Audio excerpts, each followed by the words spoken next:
Shalom Bapak Ibu Saudara sekalian. Bagian saya adalah deeper dalam menabur. Dan ketika saya berdoa buat hal ini, Tuhan tiba-tiba celikan bicara saya pada sesuatu yang saya udah sering baca ayat ini. Tapi itu seperti roh saya melonjak dan begitu luar biasa. Dan saya berdoa, saudara, saya beri tema hukum panen. Hukum panen. Setiap orang yang menabur pasti rindu untuk menuai, amin. Dikatakan hukum, tapi itu tidak berlaku secara otomatis. Tetapi harus ada di dalam kondisi di mana hukum itu bisa terjadi. Saya beri contoh, hukum gravitasi. Saudara harus ada benda yang saudara buang ke atas, agar supaya kemudian saudara bisa lihat dia akan jatuh ke bawah. Jadi hukum panen hari ini kita akan belajar dengan singkat bersama-sama. Mari kita baca sama-sama Matius pasal 13 ayat yang ke-8. Matius pasal yang ke-13 ayat yang ke-8.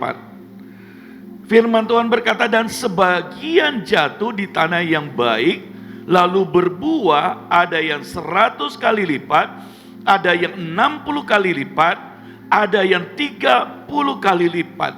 Kalau saudara baca di atasnya, bahwa ada yang ditabur kemudian jatuh di pinggir jalan, dimakan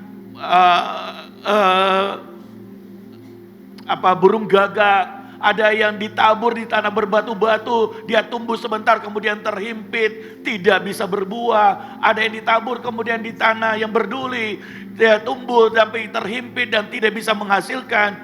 Jadi saudara, di part ini Tuhan ingin setiap kita untuk menuai. Amin. Tuhan ingin kita semakin dalam, semakin cerdas secara rohani, semakin mengerti.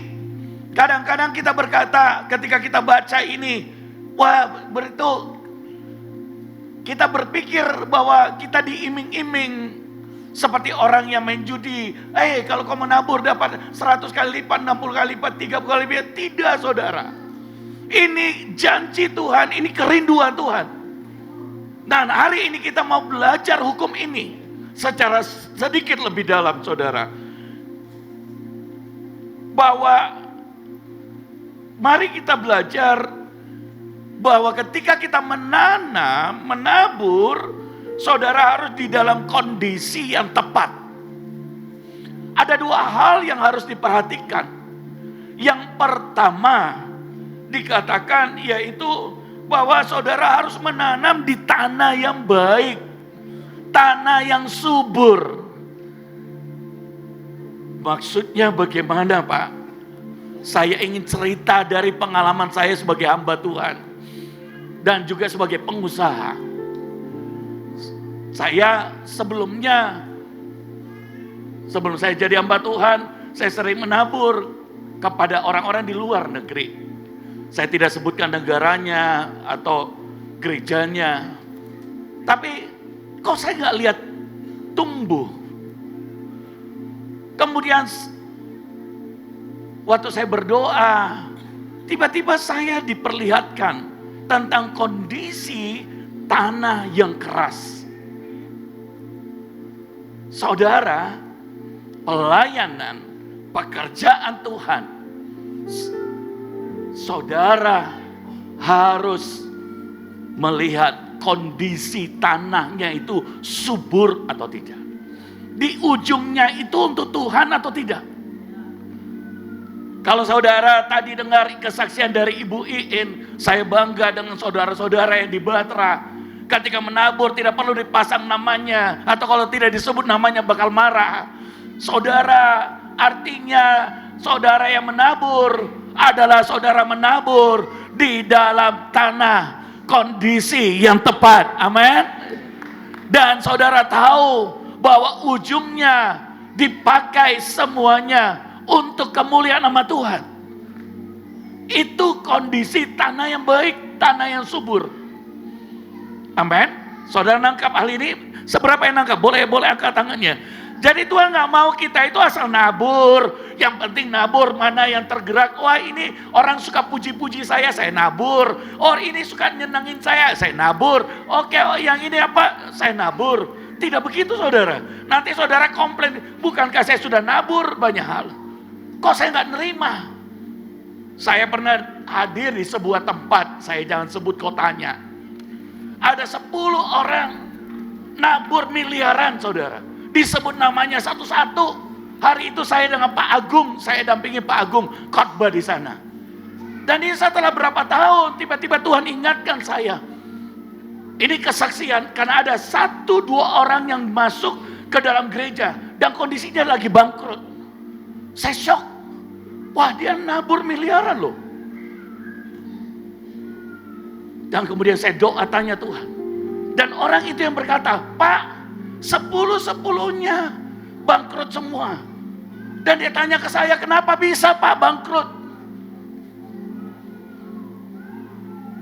Saya temukan jawabannya hari ini. Dia menabur, bukan di tanah yang baik. Saudara mengerti ini? Saudara mengerti ini? Saudara harus tahu bahwa engkau harus menabur di tanah yang baik. Mari kita lihat Matius pasal yang ke-10 ayat 41 bagian A. Firman Tuhan berkata, barang siapa menyambut seorang nabi sebagai nabi, ia akan menerima upah nabi. Tapi terjemahan yang lain berkata bukan menyambut, barang siapa yang memberi kepada seorang nabi, kamu akan mendapat upah nabi. Jadi kalau saudara memberi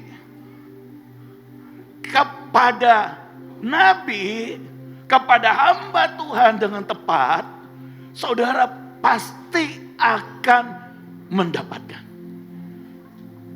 Tetapi pertanyaannya adalah, pastikan saudara menabur di tempat yang tepat.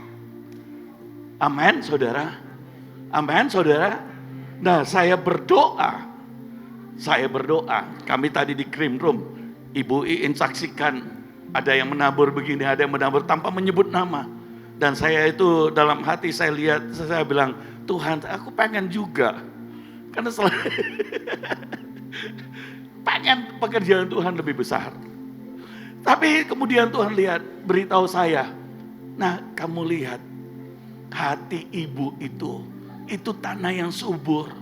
Selalu semuanya dia pakai. Tidak pernah buat dirinya. Bahkan kadang-kadang, ya maaf kata persembahan mungkin dari gereja-gereja, dari khotbah kemana-mana. Harusnya buat dia, kasih juga. Dikosongkan juga kadang-kadang. Saudara, saya bukan memuji ibu. Tapi saya udah kenal lama. Dan saya belajar untuk hal ini. Bagaimana menjadikan kita sebagai hamba Tuhan, hidup kita, pelayanan kita sebagai tanah yang subur. Supaya setiap orang yang menabur, mereka akan menuai untuk kemuliaan nama Tuhan. Dan Tuhan jagai kami, jagai Batra, jagai kami semua hamba Tuhan. Agar kami terus menjadi tanah yang subur untuk ditaburi. Agar setiap orang menerima berkat yang jauh lebih banyak lagi. Amin. Yang kedua, jangan menanam dengan susah hati, tetapi dengan hati yang rela, hati yang gembira. Jadi kalau saudara nabur, saudara nanam benihnya, jangan sambil bersungut-sungut, jangan sambil mendongkol. Saudara harus menanam dengan tulus, dengan percaya, dengan rela hati, dengan gembira. Amin, saudara. Jangan dengan motivasi, kok kenapa namaku nggak disebut? Kok kenapa dilupa nggak ada tanda terimanya? Tanda terima itu tidak ada. Artinya tapi itu menggambarkan kondisimu tidak rela. Oh, saya harus disebutkan nama saya di depan. Ditulis, dipajang. Saudara, itu yang membuat Saudara tergambar kau tidak rela. Pak, ayatnya mana saudara? 2 Korintus 9 ayat yang ke-7. Mari baca sama-sama. Hendaklah masing-masing memberikan menurut apa? Kerelaan hatinya. Jangan dengan apa? Sedih hati. Atau karena paksaan. Sebab Allah mengasihi orang yang memberi dengan apa? Sukacita. Pak, bagaimana kalau saya ini kekurangan tapi Tuhan menyuruh saya untuk berkorban? Saudara, mungkin waktu saudara mau memulai berkorban, engkau berlutut, kau menangis. Ini mungkin semua ada yang kau miliki, kau bergumul. Tapi ketika saudara melakukannya dalam ketaatan, saudara bersukacita karena engkau melakukan kehendak Tuhan. Amin, saudara. Dan saya berdoa, saudara, di tema Deeper ini, kita semakin berhikmat, kita semakin bijaksana, kita semakin sungguh-sungguh, kita mengerti panggilan kita ketika kita diberkati adalah untuk menabur, adalah untuk memberi, adalah untuk memperlengkapi, menolong, dan segala sesuatunya. Dan saya berdoa bahwa AOC, Bahtera, kita semua anak-anaknya, tahun 2025, 26, 27, orang lain berkata tahun yang sulit. Tapi saya mau bilang saudara, Tuhan bisa memindahkan kekayaan mereka kepada saudara. Karena engkau adalah orang-orang yang menabur untuk kerajaannya. Saya jangan bersaksi terlalu panjang saudara, tapi terlalu banyak kebaikan Tuhan. Dari persiapkan persembahan saudara, mari tanya Tuhan dan mulai. Jadi ingat 2 hal saudara. Pertama, menabur di tanah yang baik. Yang kedua, menabur dengan tulus, dengan rela hati, dengan sukacita. Amin. Itu kondisi 2 hal ini. Maka saudara akan melihat hukum panen itu terjadi dalam hidupmu. Mari angkat tangan, angkat persembahan saudara, dan sebentar kita akan mau bawa ke depan. Ada yang di belakang bisa bawa, ada yang belum dapat envelope-nya, saudara yang mau transfer, tolong dibantu rekeningnya. Mari saya rindu untuk kita mengangkat sama-sama. Bapa di surga, kami sungguh bersyukur bahwa hukum panen itu menjadi bagian dari janjimu. Setiap anak-anakmu, engkau menjanjikan menuai 100 kali lipat, 60 kali lipat, 30 kali lipat. Dan di dalam nama Yesus tidak ada yang batal, tidak ada yang tidak menuai. Semua benih kami berdoa, di dalam nama Yesus kami memberi dengan sukarela, kami memberi dengan sukacita. Dan di dalam nama Yesus Tuhanlah yang menumbuhkan, Tuhanlah yang memberkati untuk kami terus menjadi berkat bagi banyak orang. Dalam nama Yesus kami berdoa. Amin.